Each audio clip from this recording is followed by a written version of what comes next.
ఆశ్చర్యకరమైన బైబిల్ పాఠముగా సమూయేలు మొదటి గ్రంథము 25వ అధ్యాయము 23వ వచనం నుండి చివరి వచనం మట్టుకు చదువుకుందాము. అబీగయీలు దావీదును కనుగొని గార్ధబం మీద నుండి త్వరగా దిగి దావీదునకు సాష్టాంగ నమస్కారం చేసి అతని పాదములు పట్టుకొని ఇట్లా నేను నా ఏలినవాడా, ఈ దోషం నాదని ఎంచుము. నీ దాసురాలనైన నన్ను మాటలాడనిమ్ము. నీ దాసురాలనైన నేను చెప్పు మాటలను ఆలకించుము. నా ఏలినవాడ, దుష్టుడైన ఈ నాబాలును లక్ష్య పెట్టవద్దు. అతని పేరు అతని గుణములను సూచించుచున్నది. అతని పేరు నాబాలు, మోటుతనం అతని గుణము. నా ఏలినవాడు పంపించిన పనివారు నాకు కనబడలేదు. నా ఏలినవాడ, యెహోవా జీవంతోడు, నీ జీవంతోడు ప్రాణహాని చేయకుండా యెహోవా నిన్ను ఆపియున్నాడు. నీ చెయ్యి నిన్ను సంరక్షించెనన్న మాట నిజమని యెహోవా జీవంతోడు, నీ జీవంతోడు అని ప్రమాణం చేయుచున్నాను. నీ శత్రువులను నా ఏలినవాడవైన నీకు కీడు చేయనుద్దేశించువారును నాబాలు వలె ఉందురుగాక.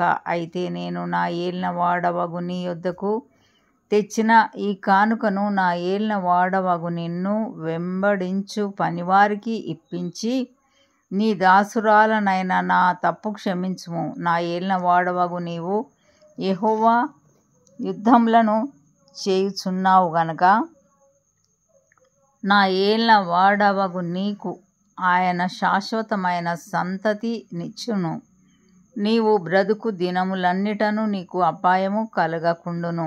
నిన్ను హింసించుటకైనను నీ ప్రాణం తీయుటకైనను ఎవడైనా ఉద్దేశించిన ఎడల నా ఏలిన వాడవగు నీ ప్రాణము నీ దేవుడైన యెహోవా యొద్దనున్న జీవపు మూటలో కట్టబడును.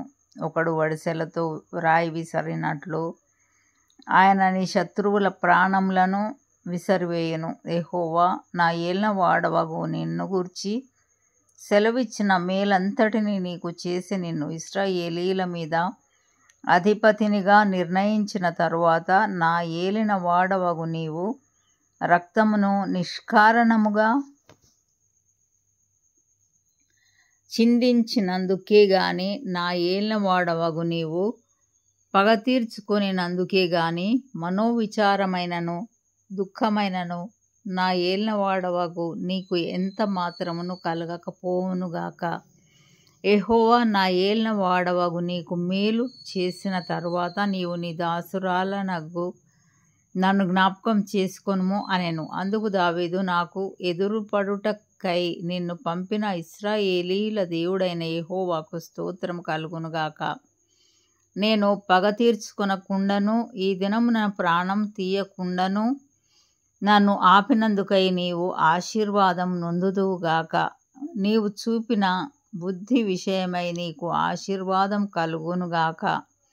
నీవు త్వరపడి నన్ను ఎదుర్కొనకపోయిన ఎడల నీకు హాని చేయకుండా నన్ను ఆటంకపరిచిన ఇశ్రాయేలీల దేవుడైన యెహోవా జీవంతోడు తెల్లవారులోగా నాబాలునకు మగవాడొకడును విడువబడడన్న మాట నిశ్చయము అని చెప్పి తన యొద్దకు ఆమె తెచ్చిన వాటిని ఆమె చేత తీసుకొని, నీ మాటలు నేను ఆలకించి నీ మనవి అంగీకరించి తిని సమాధానముగా నీ ఇంటికి పొమ్మని ఆమెతో చెప్పాను. అబీగయీలు తిరిగి నాబాలు నొద్దకు రాగా రాజులు విందు చేసినట్లు అతడు ఇంటిలో విందు చేసి త్రాగుచు బహు సంతోషించుచు మత్తుగా నుండెను గనుక తెల్లవారు వరకు ఆమె అతనితో కొద్ది గొప్ప మరేమియు చెప్పక ఊరకుండెను. ఉదయమున నాబాలునకు మత్తు తగ్గి ఉన్నప్పుడు అతని భార్య అతనితో ఆ సంగతులను తెలియచెప్పగా భయము చేత అతని గుండె పగిలెను. అతడు రాతి వలె బిగుసుకొని పోయాను. 10 దినములైన తరువాత యెహోవా నాబాలును మొత్తగా అతడు చనిపోయాను.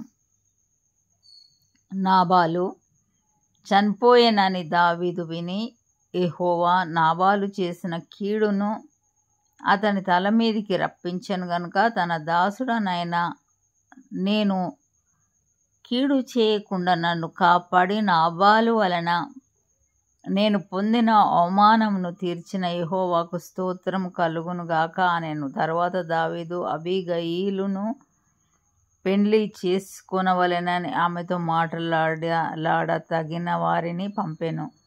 దావీదు సేవకులు కర్మెలులోనున్న అబీగయీలు నొద్దకు వచ్చి, దావీదు మమ్మను పిలిచి నిన్ను పెళ్లి చేసుకొనుటకై తోడుకొని రండని పంపెననగా ఆమె లేచి సాగిలపడి, నా ఏలినవాని చిత్తము, నా ఏలినవాని సేవకుల కాళ్ళు కడుగుటకు నా ఏలినవాని దాసురాలనగు నేను సిద్ధంగా నున్నానని చెప్పి త్వరగా లేచి గార్ధబం మీద ఎక్కి తన వెనుక నడుచుచున్న 5 పనికత్తెలతో కూడా దావీదు పంపిన దూతల వెంబడి రాగా దావీదు ఆమెను పెళ్లి చేసుకొనెను. మరియు దావీదు యెజ్రెయేలు స్త్రీ అయిన అహీనోయమును పెళ్లి చేసుకొని ఉండెను.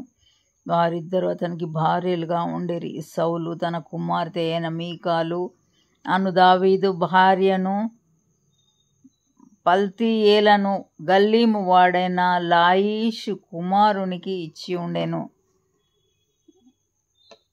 అంతటా జీఫీయులు గిబియాలో ఇంతటితో ఈ దినం కొరకైన బైబిల్ పాఠము సరి.